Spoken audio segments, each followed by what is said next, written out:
हाँ जी बेटा, साਰਿਆਂ ਨੂੰ ਸਤਿ ਸ਼੍ਰੀ ਅਕਾਲ। ਅੱਜ ਅਸੀਂ ਇਲੈਕਟ੍ਰੋਸਟੈਟਿਕਸ ਦਾ ਨੈਕਸਟ ਪਾर्ट करना है, electric potential and capacitance. Potential इन्ना डिटेल च तुहाडे सिलेबस च नहीं हैगा। मेन जिहड़ा हैगा इलैक्ट्रिक कैपेसिटेंस हैगा, पर असी पोटेंशियल नूं डिफाइन जरूर करांगे कि पोटेंशियल ते पोटेंशियल डिफरेंस की हुंदा है। हुण इलैक्ट्रिक पोटेंशियल जिहड़ा हैगा वो की हुंदा है। एक्चुअली पोटेंशियल दा मतलब हुंदा है वर्क डन। असी किसी चार्ज नूं बहुत दूर डिस्टेंस तो इनफाइनाइट डिस्टेंस तो एक पॉइंट ते लिया के खड़ा कर दिता है। किन्ना काम कीता है असी चार्ज नूं इनफिनिटी तो इस पॉइंट तक लियाण लई, उहनूं असी की बोलते हैं पोटेंशियल, इलैक्ट्रिक पोटेंशियल। हुण चार्ज जिहड़ा हैगा वो अपना फील्ड इधर नूं बाहर नूं होएगा या उहदा अंदर नूं होएगा field, depending upon the value of the charge. पर जिहड़ा असी चार्ज इनफिनिटी तो इत्थों तक लिआंदा है वो अगेंस्ट द इलैक्ट्रिक फील्ड लियाता है। यह पॉजिटिव चार्ज कंसिडर करो। एक असी पॉजिटिव चार्ज लिया है जिन्हों असी इनफिनिटी तो इत्थे तक लिआंदा है अगेंस्ट द इलैक्ट्रोस्टैटिक फील्ड। किन्ना काम करना पिया है उन्होंने असी की बोलांगे इलैक्ट्रिक पोटेंशियल। हुंदा यह काम है कि work done in bringing the charge, कि चार्ज नूं लिआउण लई किन्ना काम किया गया। इसलिए यह स्केलर क्वांटिटी हैगी है। This is a scalar quantity.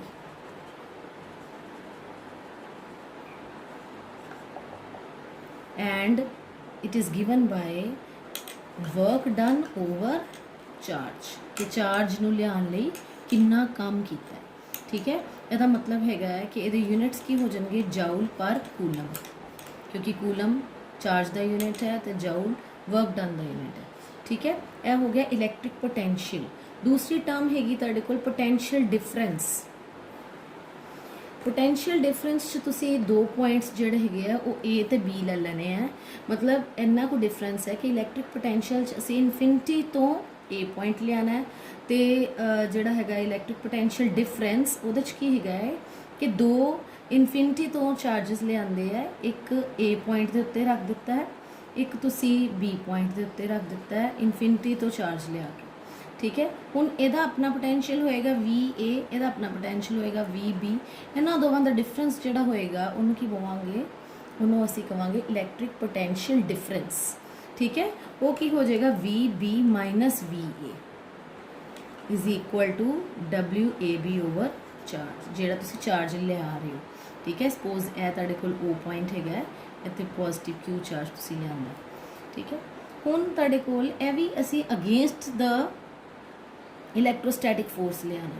इहदा डिस्टेंस असी इत्थे कोई ओरिजिन ड्रॉ कर लिया, ओरिजिन तो B point, this is the B point.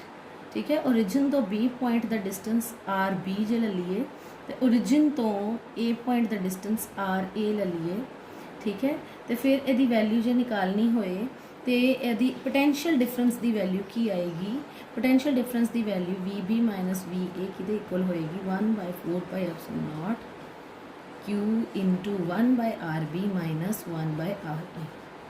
The derivation तुहाडे सिलेबस च नहीं हैगी, पर तुसीं इन्ना याद रखना है कि पोटेंशियल जिहड़ा हैगा एक तो work done per unit charge है, दूसरा जो पोटेंशियल की वैल्यू निकालनी है एक यह फॉर्मूला आ जाएगा तुहाडे कोल, एक हैगा 1/4πε0 Q/R। तो जो असी पोटेंशियल डिफरेंस लैना है उदों असी R B minus are A ले लेना है इस तरह। ठीक है, this was all about electric potential and potential difference. दूसरी जी चीज़ हैगी है इलैक्ट्रिक कैपेसिटेंस। वो की हुंदा है, कैपेसिटेंस जिहड़ी हैगी है उहदा की मतलब हैगा स्टोरेज दे नाल रिलेटेड है कि चार्ज नूं असी स्टोर किवें करना है, उहदी कितनी कैपेसिटी हैगी है मटीरियल दी कि वो चार्ज नूं स्टोर कर सकता है। It is the ability of a material, a conductor to store the charge. Charge ਨੂੰ स्टोर करने की कितनी एबिलिटी है कैपेसिटेंस। यह अलग वर्ड हैगा तुहाडे कोल, जिहड़ा मटीरियल कैपेसिटेंस शो करे जां जिहड़ा चार्ज ਨੂੰ स्टोर कर ले उन्होंने की बोलते हैं असी capacitor. That is called a capacitor. हुण यह कैपेसिटेंस जिहड़ी हैगी है वो डिपेंड करती है पोटेंशियल के उत्ते। ठीक है, तुसी कितना चार्ज उन्होंने दिता है उस हिसाब नाल वो चार्ज स्टोर होएगा। ज़्यादा चार्ज दोगे तो ज़्यादा स्टोरेज होएगी, घट चार्ज दोगे तो घट स्टोरेज होएगी। ठीक है। ਜਦੋਂ ਵੀ ਤੁਸੀਂ ਕੋਈ ਚਾਰਜ ਦਿੰਦੇ ਹੋ ਕੰਡਕਟਰ ਨੂੰ ਤੇ ਉਹਦਾ ਪੋਟੈਂਸ਼ੀਅਲ ਰਾਈਜ਼ ਕਰ ਜਾਂਦਾ ਹੈ, ਠੀਕ ਹੈ। ਉਹਦੀ ਵਰਕ ਡਨ ਦੀ ਐਬਿਲਿਟੀ ਜਿਹੜੀ ਉਹ ਜ਼ਿਆਦਾ ਹੋ ਜਾਂਦੀ ਹੈ, ਕੰਮ ਜ਼ਿਆਦਾ ਹੋ ਜਾਂਦਾ। ਮਤਲਬ ਕਿ van the charge is more potential is more, okay. ਜਿੰਨਾ ਚਾਰਜ ਦੇਈ ਜਾਓਗੇ ਉਹਨਾਂ ਪੋਟੈਂਸ਼ੀਅਲ ਵਧੀ ਜਾਏਗਾ, ਠੀਕ ਹੈ। ਤੇ ਇਹਦਾ ਮਤਲਬ ਹੈਗਾ ਕਿ ਇਹ ਡਾਇਰੈਕਟਲੀ ਪ੍ਰੋਪੋਰਸ਼ਨਲ ਆ ਰਿਹਾ। ਡਾਇਰੈਕਟਲੀ ਪ੍ਰੋਪੋਰਸ਼ਨਲ ਦਾ ਮਤਲਬ ਹੈ ਕਿ ਜਿੰਨਾ ਤੁਸੀਂ ਚਾਰਜ ਦੇਈ ਜਾ ਰਹੇ ਹੋ ਕਿਸੇ ਕੰਡਕਟਰ ਨੂੰ, ਉਨਾ ਹੀ ਜ਼ਿਆਦਾ ਕਿਸ ਤਰ੍ਹਾਂ ਚਾਰਜ ਦੋਗੇ, ਬੈਟਰੀ ਜਾਂ ਸੈੱਲ ਲਗਾ ਕੇ ਦੇਈ ਜਾਓਗੇ, ਠੀਕ ਹੈ। ਉਨਾ ਹੀ ਜ਼ਿਆਦਾ ਉਹਦਾ ਪੋਟੈਂਸ਼ੀਅਲ ਰੇਜ਼ ਕਰੀ ਜਾਏਗਾ। ਹੁਣ ਇਹਨਾਂ ਦੀ ਰੇਸ਼ੋ ਜਿਹੜੀ ਹੈਗੀ ਹੈ ਉਹ ਤੁਹਾਨੂੰ ਕੀ ਦੱਸਦੀ ਹੈ, ਕਪੈਸਿਟੈਂਸ। C stands for capacitance of the conductor,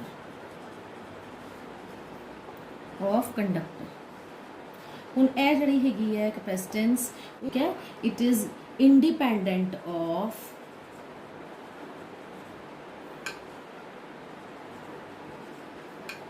material of conductor ਤੇ ਡਿਪੈਂਡੈਂਟ ਔਨ, ਇਹ ਡਿਪੈਂਡੈਂਟ ਕਿਹਦੇ ਤੇ ਹੈਗੀ ਹੈ, ਨੰਬਰ 1 ਸ਼ੇਪ ਤੇ, ਕਿ ਕੰਡਕਟਰ ਦੀ ਸ਼ੇਪ ਕਿਸ ਤਰ੍ਹਾਂ ਦੀ ਹੈ, ਉਹਦੇ ਡਾਇਮੈਂਸ਼ਨਸ ਕੀ ਹੈਗੇ ਹੈ, ਡਾਇਮੈਂਸ਼ਨਸ ਆਫ ਕੰਡਕਟਰ, ਤੇ ਤੀਸਰੀ ਕੀ ਹੈਗੀ ਹੈ, ਨੇਚਰ ਆਫ ਮੀਡੀਅਮ, ਕਿ ਮੀਡੀਅਮ ਦੀ ਨੇਚਰ ਤੇ ਡਿਪੈਂਡ ਕਰਦੀ, ਠੀਕ ਹੈ। ਇਸ ਚੀਜ਼ ਤੇ ਇੰਡੀਪੈਂਡੈਂਟ ਹੈਗੀ ਹੈ ਕਿ ਮਟੀਰੀਅਲ ਕੀ ਹੈਗਾ ਕੰਡਕਟਰ ਦਾ, ਕੰਡਕਟਰ ਕਾਹਦਾ ਬਣਿਆ ਹੋਇਆ। ਨਾਓ ਦਿਸ ਇਜ਼ ਦਾ ਯੂਨਿਟ ਜਿਹੜਾ ਹੈਗਾ ਉਹ ਕੀ ਹੈਗਾ, ਫੈਰਡ। ਫੈਰਡ ਜਿਹੜਾ ਹੈਗਾ ਯੂਨਿਟ ਹੈਗਾ ਕਪੈਸਿਟੈਂਸ ਦਾ, ਉਹ ਕਿਹਦੇ ਇਕੁਅਲ ਹੋਏਗਾ, 1 ਕੂਲਮ ਓਵਰ 1 ਵੋਲਟ ਦੀ, ਠੀਕ ਹੈ। ਇਹਦਾ ਯੂਨਿਟ, ਕਿਉਂਕਿ ਇਹ ਕੀ ਹੈਗਾ, C is equal to Q over V, ਇਸ ਕਰਕੇ Q ਦਾ ਯੂਨਿਟ ਕੂਲਮ ਹੈਗਾ, V ਦਾ ਯੂਨਿਟ ਵੋਲਟ ਹੈਗਾ। ਸੋ 1 ਫੈਰਡ ਕੀ ਹੋਏਗਾ, ਉਨੀ ਕਪੈਸਿਟੈਂਸ ਹੋਏਗੀ ਜੇ 1 ਕੂਲਮ ਚਾਰਜ ਜਿਹੜਾ ਹੈਗਾ ਹੈ ਪੋਟੈਂਸ਼ੀਅਲ ਨੂੰ 1 ਵੋਲਟ ਦੇ ਨਾਲ ਵਧਾ ਦਿੰਦਾ ਹੈ, ਠੀਕ ਹੈ। 1 ਕੂਲਮ ਚਾਰਜ ਪੋਟੈਂਸ਼ੀਅਲ ਨੂੰ 1 ਵੋਲਟ ਨਾਲ ਵਧਾ ਦੇ ਤੇ ਕਪੈਸਿਟੈਂਸ ਨੂੰ ਅਸੀਂ 1 ਫੈਰਡ ਕਵਾਂਗੇ, ਠੀਕ ਹੈ। ਨੈਕਸਟ ਹੈਗਾ ਸਾਡੇ ਕੋਲ capacitance of spherical isolated conductor. Capacitance of spherical conductor, spherical conductor ਦਾ ਮਤਲਬ ਹੈਗਾ ਇਹ ਕਿ ਉਹ ਸਫੈਰਿਕਲ ਸ਼ੇਪ 'ਚ, ਠੀਕ ਹੈ। ਅਸੀਂ ਕੋਈ ਵੀ ਕੰਡਕਟਰ ਲੈ ਲੈਣਾ, ਉਹਦਾ O ਪੁਆਇੰਟ ਸਿਲੈਕਟ ਕਰ ਲਓ, ਚਾਰਜ ਇੱਥੇ Q ਪਿਆ ਹੋਇਆ, R ਉਹਦਾ ਰੇਡੀਅਸ ਹੈਗਾ। ਹੁਣ ਅਸੀਂ ਕੀ ਕਰਨਾ ਹੈ, ਸਾਨੂੰ ਪਤਾ ਹੈ ਕਿ ਪੋਟੈਂਸ਼ੀਅਲ ਮੈਂ ਤੁਹਾਨੂੰ ਦੱਸਿਆ ਸੀ ਕਿ 1/4πε0 Q/R ਹੁੰਦਾ, ਠੀਕ ਹੈ। ਹੁਣ ਅਸੀਂ ਫ੍ਰੀ ਸਪੇਸ ਲੈ ਰਹੇ ਹਾਂ, ਇਹਦੇ ਵਿੱਚ ਡਾਇਲੈਕਟ੍ਰਿਕ ਮੀਡੀਅਮ ਵੀ ਲੈ ਸਕਦੇ ਹਾਂ, ਫ੍ਰੀ ਸਪੇਸ ਲਿਆ ਇਸ ਲਈ ε0 ਯੂਜ਼ ਕੀਤਾ। ਕਪੈਸਿਟੈਂਸ ਕਿਹਦੇ ਇਕੁਅਲ ਹੋਏਗੀ, ਕਪੈਸਿਟੈਂਸ ਮਤਲਬ Q/V, ਠੀਕ ਹੈ। ਸਟੋਰੇਜ ਕਪੈਸਿਟੀ ਇਹਨੂੰ ਇਹਦੇ ਨਾਲ ਡਿਵਾਈਡ ਕਰ ਦਿਓ 1/4πε0 Q/R ਦੇ ਨਾਲ, ਤਾਂ ਤੁਹਾਡੇ ਕੋਲ ਕੀ ਆ ਜਾਏਗਾ 4πε0 R। ਸੋ ਕਪੈਸਿਟੈਂਸ ਕਿਹਦੇ ਇਕੁਅਲ ਹੋਗੀ, capacitance is 4πε0 times the radius of the conductor, ਇਹ ਰੇਡੀਅਸ ਹੈ, ਠੀਕ ਹੈ। ਸੋ ਫਿਰ ਜਿੰਨਾ ਵੱਡਾ ਲਓਗੇ ਉਨੀ ਕਪੈਸਿਟੈਂਸ ਜ਼ਿਆਦਾ ਹੋ ਜਾਏਗੀ। Next is principle of capacitor. Principle ਕੀ ਹੋਏਗਾ, ਸਭ ਤੋਂ ਪਹਿਲੇ ਕਪੈਸਿਟੈਂਸ ਦਾ ਯਾਦ ਹੋਣਾ ਚਾਹੀਦਾ ਕਿ ਕਪੈਸਿਟੈਂਸ ਕੀ ਹੁੰਦੀ ਹੈ, ਸਟੋਰੇਜ ਐਬਿਲਿਟੀ ਹੁੰਦੀ ਹੈ ਕਪੈਸਿਟੈਂਸ। ਹੁਣ ਮੈਂ ਤੁਹਾਨੂੰ ਦੱਸਿਆ ਕਿ it is the storage ability of conductor, ਠੀਕ ਹੈ। ਹੁਣ ਤੁਹਾਡੇ ਕੋਲ ਕੀ ਹੈਗਾ ਹੈ, ਪ੍ਰਿੰਸੀਪਲ ਦੇ ਵਿੱਚ ਅਸੀਂ ਕੰਸੀਡਰ ਕਰਨਾ ਹੈ ਕਿ ਆਪਣੇ ਕੋਲੋਂ ਕਿ ਇੱਕ ਜਿਹੜੀ ਹੈਗੀ ਹੈ ਇਨਸੂਲੇਟਿਡ ਤੁਸੀਂ ਲਈ ਹੈ, ਕੰਡਕਟਰ ਲਿਆ ਹੈ। ਇਨਸੂਲੇਟਿਡ ਦਾ ਮਤਲਬ ਕੀ ਹੈਗਾ, ਇਨਸੂਲੇਟਿਡ ਦਾ ਮਤਲਬ ਹੈਗਾ ਕਿ ਉਹ ਕੰਡਕਟ ਨਹੀਂ ਕਰ ਰਹੀ, ਉਹ ਮੈਟਲ ਪਲੇਟ ਲਈ ਹੈ, ਠੀਕ ਹੈ।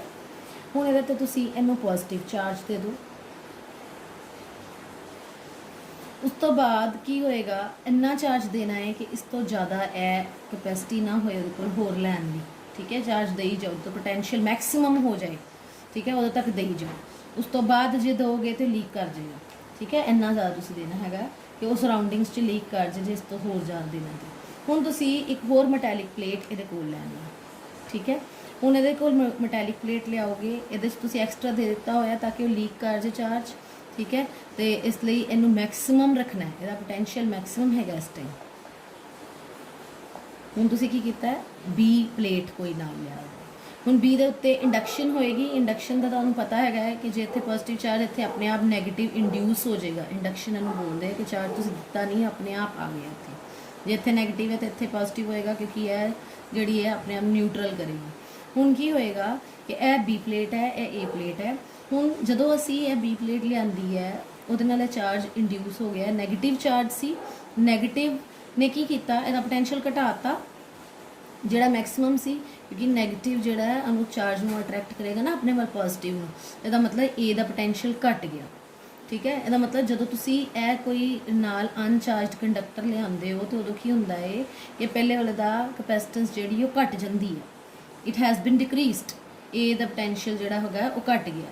ਠੀਕ ਹੈ, ਹੁਣ ਤੁਹਾਡੇ ਕੋਲ ਕੀ ਇਹਦਾ ਮਤਲਬ ਇਹਦੀ ਸਟੋਰੇਜ ਕਪੈਸਿਟੀ ਇਹਨੂੰ ਦੇਣੀ ਪਏਗੀ, ਕਪੈਸਿਟੈਂਸ ਜਿਹੜੀ ਹੈਗੀ ਹੈ ਉਹਦੀ ਵੱਧ ਜਾਏਗੀ।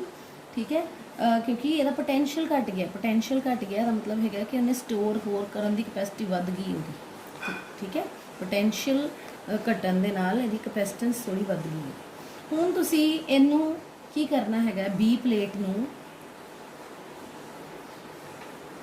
ਅਰਥ ਕਰ ਦਿਓ। ਅਰਥ ਕਰ ਦਿਓ ਦਾ ਮਤਲਬ ਹੈਗਾ ਹੈ ਕਿ ਇਸ ਜਿਹੜੀ ਇੱਧਰਲੇ ਪਾਸੇ ਜਿਹੜਾ ਚਾਰਜ ਸੀ ਉਹ ਸਾਰਾ ਅਰਥ 'ਚ ਚਲਾ ਗਿਆ। ਠੀਕ ਹੈ, ਇੱਥੇ ਤਾਂ ਨੈਗੇਟਿਵ ਹੈਗਾ ਹੀ ਸੀ। ਹੁਣ ਕੀ ਹੋਏਗਾ, ਹੁਣ ਇਹ ਬਹੁਤ ਜ਼ਿਆਦਾ ਉਹਨੂੰ ਕਰਨ ਦੀ ਕੋਸ਼ਿਸ਼ ਕਰੇਗੀ, ਅਟਰੈਕਟ ਆਪਣੇ ਵੱਲ। ਇਹਦਾ ਮਤਲਬ ਇਹਦਾ ਪੋਟੈਂਸ਼ੀਅਲ ਹੋਰ ਘਟਾਏਗੀ ਇਹ ਬੀ ਪਲੇਟ, ਕਿਉਂਕਿ ਇੱਧਰ ਪੋਜ਼ਿਟਿਵ ਤਾਂ ਸਾਰਾ ਅਰਥ ਹੋ ਗਿਆ, ਉਹ ਸਾਰਾ ਅਰਥ 'ਚ ਚਲਾ ਗਿਆ। ਇਹ ਨੈਗੇਟਿਵ ਜਿਹੜਾ ਇਹਦਾ ਹੋਰ ਕਪੈਸਿਟੈਂਸ ਨੂੰ, ਇਹਦੀ ਪੋਟੈਂਸ਼ੀਅਲ ਨੂੰ ਹੋਰ ਘਟਾਏਗਾ, ਹੋਰ ਜ਼ਿਆਦਾ ਘਟਾਏਗਾ। ਇਹਦਾ ਮਤਲਬ ਹੈਗਾ ਇਹ ਕਿ ਇਹਦਾ ਹੋਰ ਜ਼ਿਆਦਾ ਵੱਧ ਜਾਏਗੀ ਕਪੈਸਿਟੈਂਸ, ਕਿਉਂਕਿ ਇਹਦੇ ਪੋਟੈਂਸ਼ੀਅਲ ਨੇ ਕੀ ਕੀਤਾ ਹੈਗਾ ਇਹ ਹੋਰ ਘਟ ਗਿਆ ਹੈ ਡਿਊ ਟੂ ਦਿਸ ਪਲੇਟ। ਠੀਕ ਹੈ, when earth is connected when this plate is connected to earth, ਤੇ ਫਿਰ ਕੀ ਹੋਏਗਾ ਕਿ ਇਹਦੀ ਕਪੈਸਿਟੈਂਸ ਜਿਹੜੀ ਹੈਗੀ ਹੈ ਵਧਣੀ ਸ਼ੁਰੂ ਹੋ ਜਾਏਗੀ। ਇਹਦਾ ਮਤਲਬ ਹੈਗਾ ਕਿ ਇਹ ਪ੍ਰਿੰਸੀਪਲ ਹੈਗਾ ਹੈ ਕੰਡਕਟਰ ਦਾ ਕਪੈਸਿਟੈਂਸ ਦਾ, ਕਿ ਜਦੋਂ ਇੱਕ ਕੰਡਕਟਰ ਨੂੰ ਅਰਥ ਕਰ ਦੋਗੇ, ਦੂਸਰੇ ਕੰਡਕਟਰ ਦੀ ਚਾਰਜ ਸਟੋਰ ਕਰਨ ਦੀ ਐਬਿਲਿਟੀ ਬਹੁਤ ਜ਼ਿਆਦਾ ਵੱਧ ਜਾਂਦੀ ਹੈ। ਠੀਕ ਹੈ, ਇਹਦੀ ਚਾਰਜ ਸਟੋਰ ਕਰਨ ਦੀ ਐਬਿਲਿਟੀ ਵੱਧ ਗਈ, charge storage the ability of charge storage is much more। ठीक है, क्यों? क्योंकि ਇਹਦਾ ਪੋਟੈਂਸ਼ੀਅਲ ਬਹੁਤ ਘਟ ਗਿਆ, ਇਹਦਾ ਪੋਟੈਂਸ਼ੀਅਲ ਲੈਸ ਬਹੁਤ ਘਟ ਗਿਆ। ਕਿਉਂ ਘਟਿਆ? ਕਿਉਂਕਿ ਇੱਥੇ ਨੈਗੇਟਿਵ ਚਾਰਜ ਹੈਗਾ ਸੀ। ਠੀਕ ਹੈ, ਇਹ ਇਹਦੀ ਹੈਗੀ ਹੈ ਪ੍ਰਿੰਸੀਪਲ ਹੈਗਾ ਕਪੈਸਿਟੈਂਸ ਦਾ, ਕਿ ਇਹਦੇ ਨਾਲ ਕੀ ਹੁੰਦਾ ਹੈ ਕਿ ਦੋ ਪਲੇਟਸ ਜਿਹੜੇ ਤੁਸੀਂ ਲਿਆ ਸਕਦੇ ਹੋ, ਇੱਕ ਦੀ ਪਲੇਟ ਜੇ ਇੱਕ ਨੂੰ ਅਰਥ ਕਰ ਦੋਗੇ, ਦੂਸਰੀ ਪਲੇਟ ਜਿਹੜੀ ਹੈਗੀ ਹੈ ਉਹਦੀ ਚਾਰਜ ਕਰਨ ਦੀ ਐਬਿਲਿਟੀ ਬਹੁਤ ਜ਼ਿਆਦਾ ਵੱਧ ਜਾਂਦੀ ਹੈ। ਸੋ ਇਹੀ ਬੇਸ ਹੈਗਾ ਪੈਰਲਲ ਪਲੇਟ ਕਪੈਸਿਟਰ ਦਾ, ਜਿਹੜਾ ਆਪਾਂ ਅੱਗੋਂ ਕਰਾਂਗੇ। ਠੀਕ ਹੈ, ਥੈਂਕ ਯੂ।